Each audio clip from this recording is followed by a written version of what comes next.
રત્ન કલાકારોની વહારે આવ્યા હીરા ઉદ્યોગપતિ લાલજીભાઈ પટેલ। સુરતનો હીરા ઉદ્યોગ 2 વર્ષથી મંદીમાંથી પસાર થઈ રહ્યો છે। એબીપી અસ્મિતાએ રત્ન કલાકારોની સ્થિતિનો વિગતવાર અહેવાલ પ્રસારિત કર્યો હતો, જેને લઈને ધર્મનંદન ડાયમંડ ગ્રુપના લાલજી પટેલ રત્ન કલાકારોની મદદ માટે આગળ આવ્યા। આર્થિક સંકળામણમાંથી પસાર થતા રત્ન કલાકારોના 40 સંતાનોને સ્કૂલ અને કોલેજ ફી માટે એજ્યુકેશન સહાયનું વિતરણ કરાયું।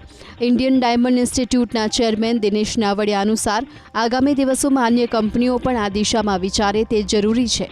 જો આવું થશે તો ડાયમંડ ઉદ્યોગમાં પોઝિટિવ વાતાવરણ ઊભું થશે।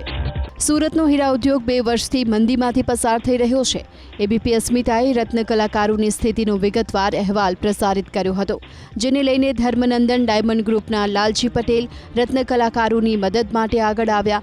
આર્થિક સંકળામણમાંથી પસાર થતા રત્ન કલાકારોના 40 સંતાનોને સ્કૂલ અને કોલેજ ફી માટે એજ્યુકેશન સહાયનું વિતરણ કરાયું।